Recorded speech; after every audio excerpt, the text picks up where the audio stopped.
Eu queria só, e se me permitem, porque tem aqui algumas referências ao nome dos navios da Armada que são até importantes. Serviu no navio de desembarque de Oca, que é um navio de apoio logístico que nos faz falta, no Rio de Janeiro, no submarino Tupi, navio patrulha Gurupi, centro de instrução e adestramento Almirante Átila Monteiro Axê, na Corveta Imperial Marinheiro, no submarino Tibira, no comando da Força de Submarinos e no Estado-Maior da Armada. Tem o curso da Escola Naval, curso de aperfeiçoamento de submarinos para oficiais, exatamente do adestramento Almirante Átila Monteiro Axê. Tem curso de Estado-Maior para oficiais intermediários da Escola de Guerra Naval, o curso de Estado-Maior para oficiais superiores também da Escola de Guerra Naval e o curso de Política e Estratégia Marítima também da Escola de Guerra Naval. E, se me permite, termino com as condecorações: Medalha Militar de Ouro, Medalha de Mérito da Mandaré, Medalha de Mérito Marinheiro, 4 âncoras, Medalha de Ordem de Mérito Naval, Cavaleiro e Medalha de Mérito Desportivo Militar. Portanto, Sr. Comandante, Dr. Mariano, a palavra é sua, que nos vai trazer aqui a formação da Marinha do Brasil ao Dr. Pedro. Não será textualmente o título, mas é, de certeza, bastante prático. A palavra é sua, Sr. Comandante. Antes de mais nada, eu gostaria de agradecer essa oportunidade que é dada à Marinha do Brasil de participar nesse colóquio Porto Liberal, na qual procuraremos contextualizar essa figura histórica que é Dom Pedro IV de Portugal, Dom Pedro I do Brasil, como uma figura que atuou em dois mundos distintos, mundos com características particulares, mas comuns na origem do Brasil e no que foi depois do 7 de setembro de 1822. Bom, antes de mais nada, eu gostaria de fazer uma pequena contextualização da nossa Marinha nesse momento histórico que foi a vinda da família real de Lisboa, que culminou com a chegada no Rio de Janeiro de Dom João, então príncipe regente, na qual houve uma mudança de uma administração com paralelos que eu particularmente desconheço na história, de uma administração que sai da Europa e se estabelece no Brasil. Isso, naturalmente, de uma forma muito simples de se falar, mas muito complexa de se executar. Na realidade, isso não foi um movimento imediato, uma coisa que surgiu. Isso é um contexto que vinha já muito antes, sendo verificado a necessidade, pelo posicionamento geopolítico que Portugal via, a necessidade que em algum momento a administração desse império que foi construído se posicionasse num determinado local que fosse de forma a resguardar tudo o que foi adquirido dentro daqueles anos de trabalho, da forma como Portugal soube administrar como metrópole as suas colônias, que particularmente é diferenciado em muitos aspectos, o que leva a essa decisão que foi tomada de uma forma que conseguiu se trazer uma administração de um Estado para um outro posicionamento geopolítico, no caso Brasil, de uma forma que se estabeleceu aí a corte de Portugal, o governo português. Isso, logicamente, teve uma participação grande da parte logística da própria Marinha Portuguesa, que nesta época já despontava com uma marinha que existia um significativo peso em relação às marinhas europeias, fruto de uma dinâmica desde o Alvará de 1736, que trouxe a Marinha Portuguesa para um patamar através de uma série de visionários, cito aí Dona Maria I, que possibilitou isso. Possibilitou não só a Marinha fazer esse translado, junto com toda a administração, mas se estabelecer no Brasil de uma forma organizada e daí ser a gênese da nossa Marinha. Nós temos aí uma característica que o Brasil já existia, uma estrutura logística montada com o arsenal de marinha do Rio de Janeiro, que não foi o primeiro foi em Salvador, mas já no Rio de Janeiro um estabelecimento de porte que vai ter uma relevância enorme durante todo o processo de independência, consolidação da independência, a consolidação do povo brasileiro, e essas estruturas já existiam no Brasil, fruto dessa administração que foi a administração portuguesa em termos de montar um império, na realidade. Bom, a família real chega ao Brasil, estabelece. Para a nossa Marinha, já é estabelecido o Ministério da Marinha e Ultramar, Negócios da Marinha e Ultramar, com o série de órgãos são replicados no Brasil e alguns órgãos já existentes dessa forma para que pudesse dar continuidade à execução do poder naval, no caso, nesse momento, português, em terras já brasileiras. Então, nós temos aqui uma rápida passagem, que é uma fotografia da saída da família real. Há muitos que olham aquilo e parece um movimento histórico. Não, na realidade é um retrato de uma forma, que eu posso dizer, dramática, mas de dramática não existia, porque foi tudo organizado. Né? O que não se pôde levar para o Brasil permaneceu e foi logo em seguida. Ou seja, muito pouco se perdeu da parte administrativa. Talvez tenha se perdido mais pelas invasões que ocorreram, e aí sim, eu com pouco tempo de adido aqui, já tive a oportunidade de ver a respeito do contexto histórico, mas preservou muito a história desses dois países nessa mudança que não foi tão dramática, foi organizada, mas foi no momento que tinha que ser. Na véspera, né, haver navios, como é o termo que se tem, é o fato que foi-se até o limite para que se pudesse sair de Portugal com a forma melhor possível. Aqui a chegada da família real no Rio de Janeiro. Antes da chegada ao Rio de Janeiro, eles estiveram em Salvador para um efeito político também, porque era um local onde a família real sabia que existia ali uma estrutura antiga para recebê-los, e a forma de se organizar e chegar da forma como chegou no Rio de Janeiro, ou seja, materializando a chegada do poder à cidade do Rio de Janeiro. Logicamente, as consequências imediatas foi o estabelecimento da suspensão dos tratados que existiram entre a França e Portugal e, de uma forma bem clara, estabelecendo o estado de guerra entre os dois países, que foi imediatamente concretizado com a conquista de Cayena, que era um território francês, que essa conquista já delimitou as nossas fronteiras a partir desse momento. Depois que Cayena retorna para a França, o Brasil já tem exatamente a fronteira definida na calha norte do Brasil, com a província, o território francês. Seguindo, aqui temos o nosso primeiro-ministro dos Negócios da Marinha do Brasil, Almirante Luiz da Cunha Moreira, brasileiro, participou desse evento em Cayena, onde já demonstrou a capacitação e foi a consequência, assumindo o posto como ministro da Marinha, já do Brasil independente.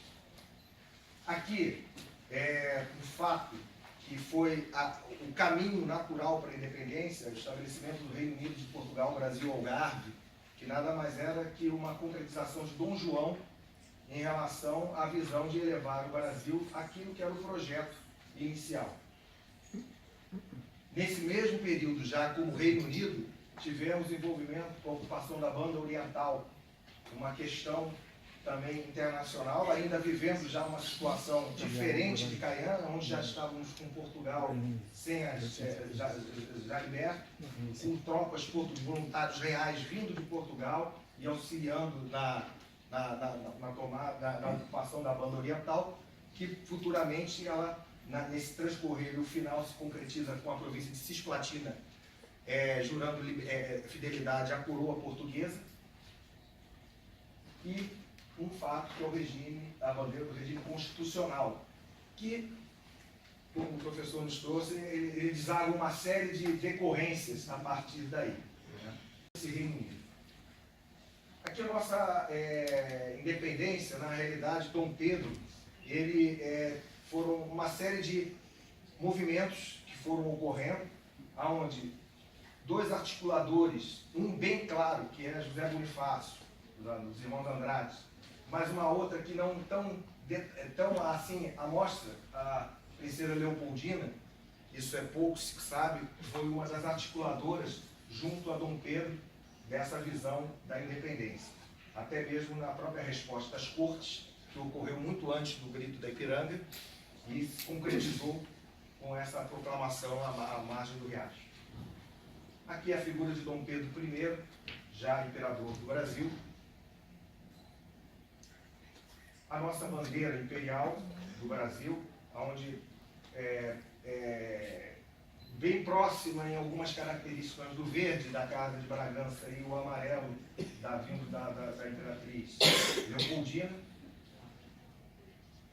E começamos com a formação dessa marinha, que na realidade teve que ser rápida pela necessidade natural de uma situação, de uma mudança política. Na realidade, o Brasil se torna independente de uma forma simples para as províncias de Minas, São Paulo e Rio, mas para as demais províncias ainda pela forma como foi feito, não havia um confronto de independência, foi um ato natural. Houve a necessidade de se montar uma marinha que no momento ainda estava restrita aos meios que existiam na Baía de Guanabara, uma preparação rápida que aí coube exatamente essas estruturas que já existiam, que foi o Arsenal de Marinha do Rio de Janeiro, para que se pudesse levar às outras províncias o grito do Ipiranga, que foi para a Bahia, para o Maranhão, para o Grã-Pará e para a província de Cisplatina. Os navios da nossa primeira esquadra eram navios de alto mar. Isso é importante que se diga, porque nesse momento foi decisivo. Foi a argamassa que ligou o Brasil pelo mar a vários pontos, aos rincões do nosso interior. Ou seja, chegar ao litoral e entrar no Brasil, na situação em que se apresentava, a Marinha teve um papel fundamental para que levasse os patriotas, as forças do Exército, as guardas nacionais, toda a mobilização que ocorreu. O navio, claro, da época, a fragata Niterói, volto a dizer, o estilo de navio, que eu estou insistindo nisso porque vamos ligar a um fato histórico importante, navios de alto mar. O nosso primeiro comandante em chefe da esquadra, o Lord Thomas Conker, na realidade o Brasil ainda, mesmo tendo uma escola de formação que veio de Portugal, que era a Companhia de Guarda Marinha, se estabelecendo no Mosteiro de São Bento, no Rio, iniciando a formação de oficiais, ainda éramos uma marinha muito jovem. Então tivemos que ter referências de brasileiros que foram criados na Marinha Portuguesa, de portugueses que aderiram à causa de Dom Pedro e de estrangeiros. Portugueses que aderiram à causa de Dom Pedro, veremos mais à frente, o próprio Almirante Barroso, é um exemplo. Aqui os movimentos da esquadra, nessas províncias em que ela conseguiu alavancar a difusão do grito do Ipiranga.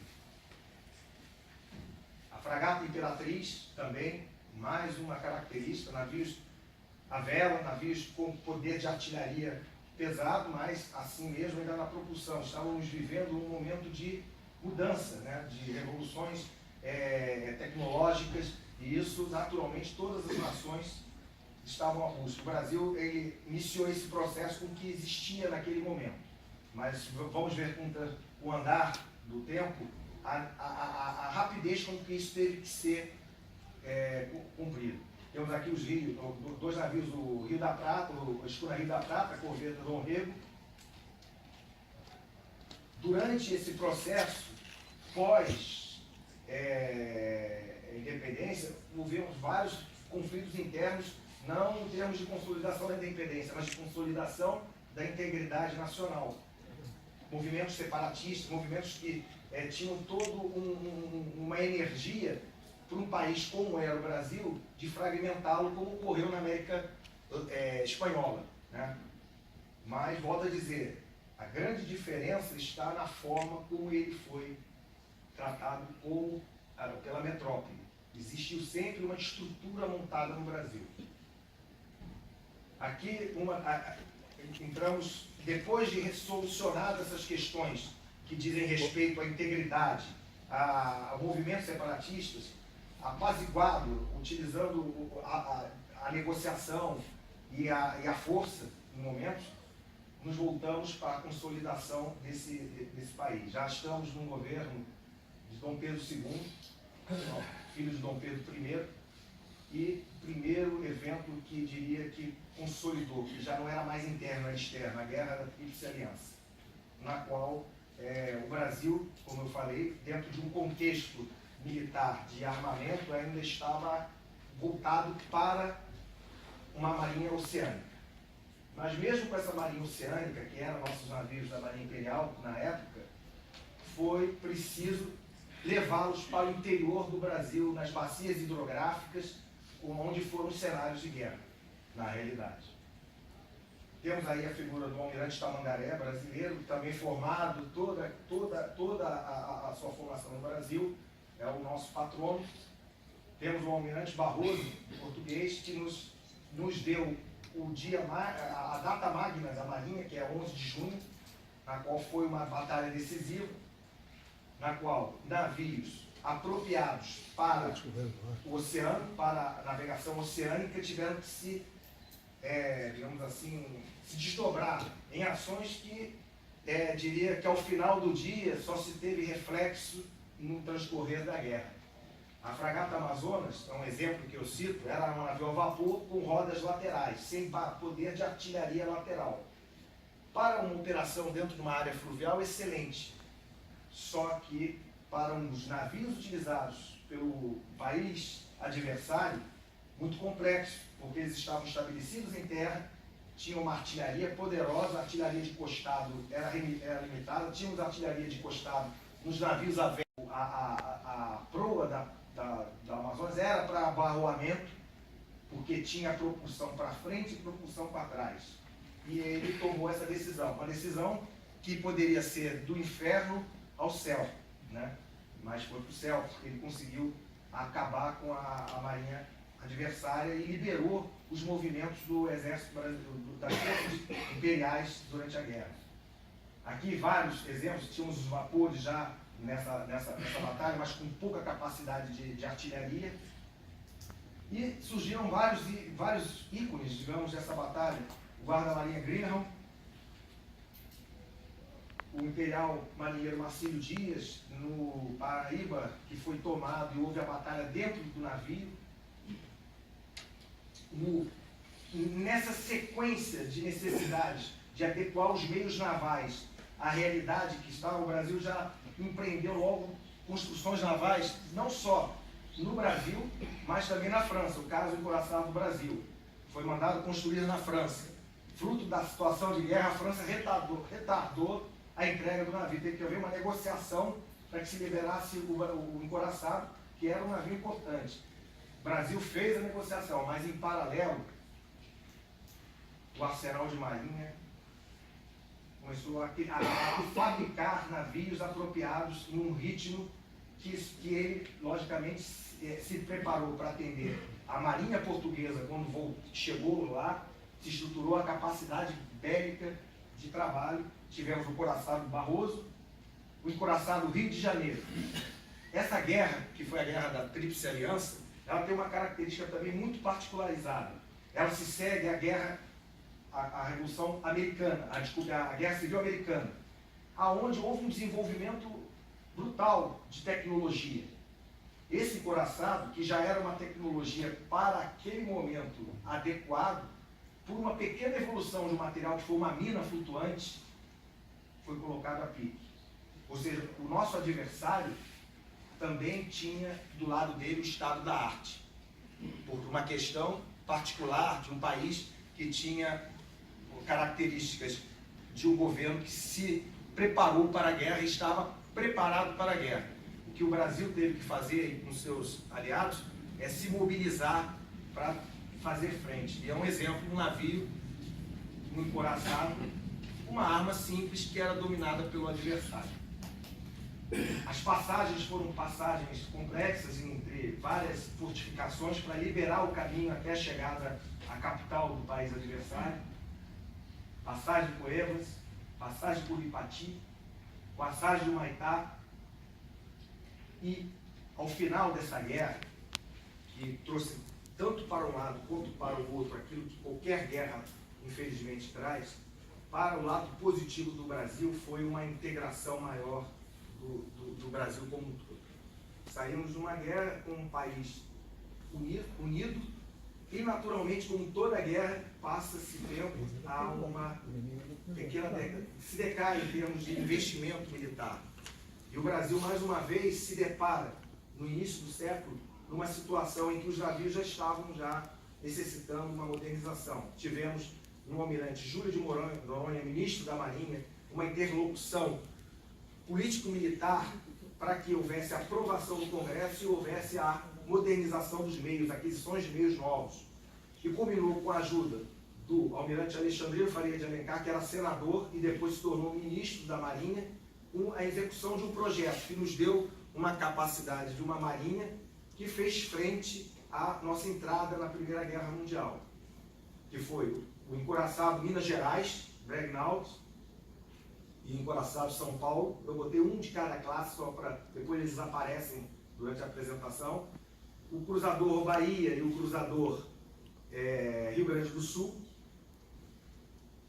Os contra-torpedeiros Pará. Os submarinos F3, F5, uma pequena ressalva, a nossa Força de Submarinos é um ano mais nova que a Força de Submarino Portuguesa. E foram os mesmos submarinos.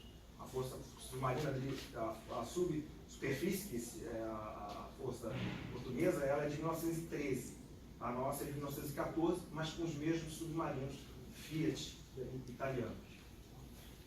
Aqui é a declaração de guerra do Brasil. A Primeira Guerra, na realidade, nós tivemos nos envolver por fatos que ocorreram em cenários europeus e em cenários da costa da África. Não houve significativos ataques internos territoriais que nos impulsionassem além de incursões.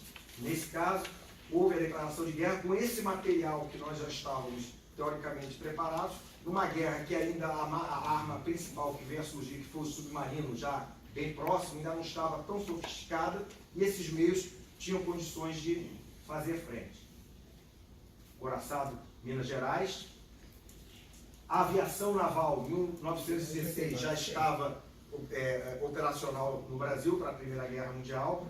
Esses são aviadores brasileiros que participaram em conjunto com a RAF e depois no Canal da Mancha, com aviões também similares a que Portugal recebeu, hidroaviões, para efeito de vigilância, posicionamento de navios. O cruzador Rio Grande do Sul, como eu comentei. O outro contra-torpedeiro Piauí de uma série, Amazonas, Pernambuco, todos foram construídos, adquiridos.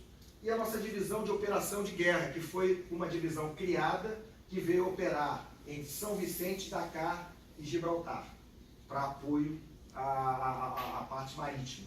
Ou seja, a situação do Brasil ainda era fora das nossas áreas, na nossa costa. Então, estávamos operando num cenário europeu, próximo à África e europeu. Aqui o rebocador Laurino Pita, que foi um rebocador que estava na parte logística para essa operação. Ele é um navio que ainda existe no Brasil. Ele agora foi modernizado, ele é lá do centro, ele é um patrimônio cultural da Marinha, está lá no Rio de Janeiro.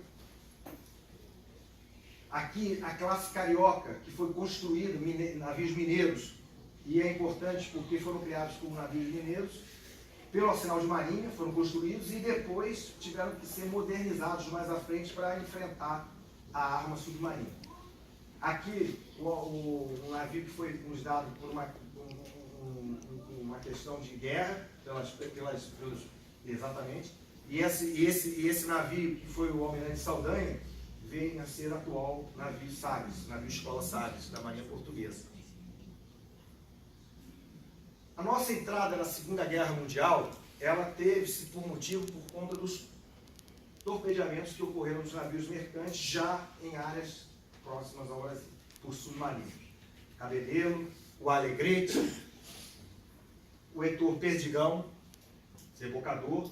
E o que a Marinha inicialmente fez para poder se contrapor a essa situação? Porque nós estávamos ainda com material daquela fase do início do século XX, em termos de modernização dos encouraçados, mas a guerra submarina impunha a necessidade de ter uma doutrina de comboios, de elevar, fazer com que reduzisse o máximo essas perdas de vidas e de materiais.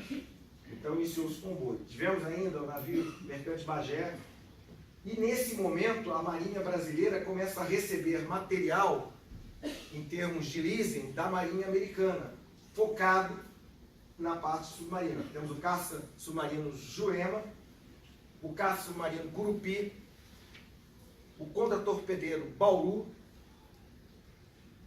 contra-torpedeiro Greenhow, a corveta Carioca.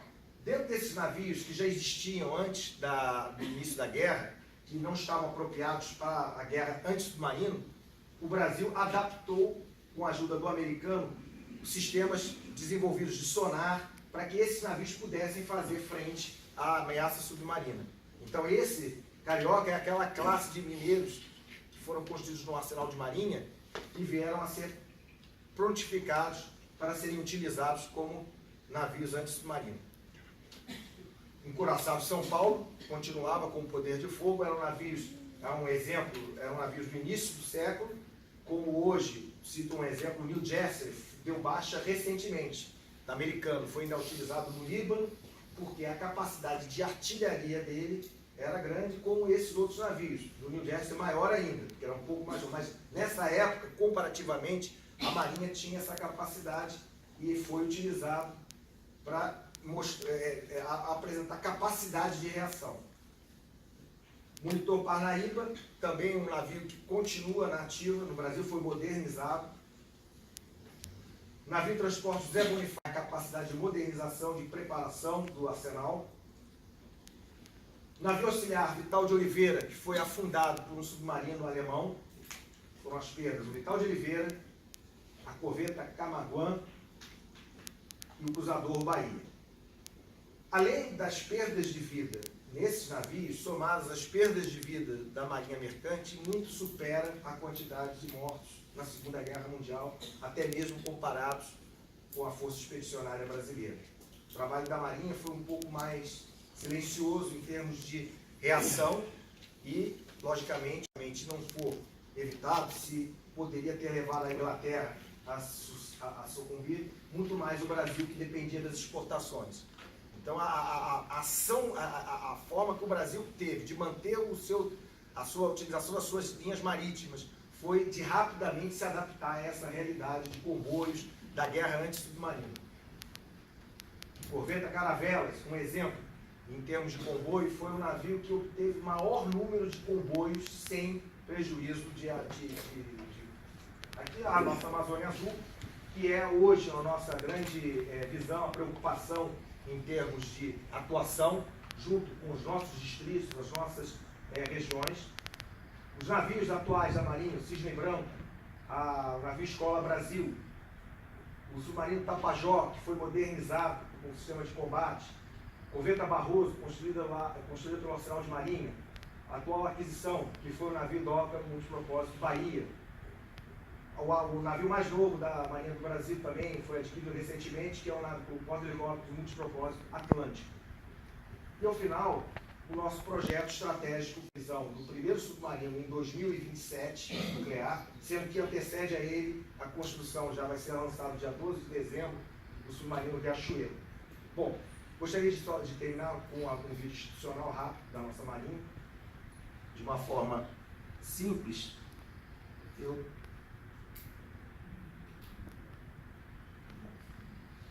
diria aqui.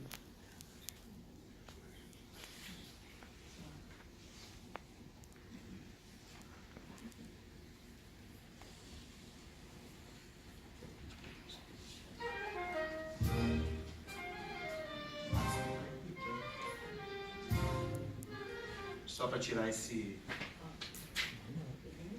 aqui, né?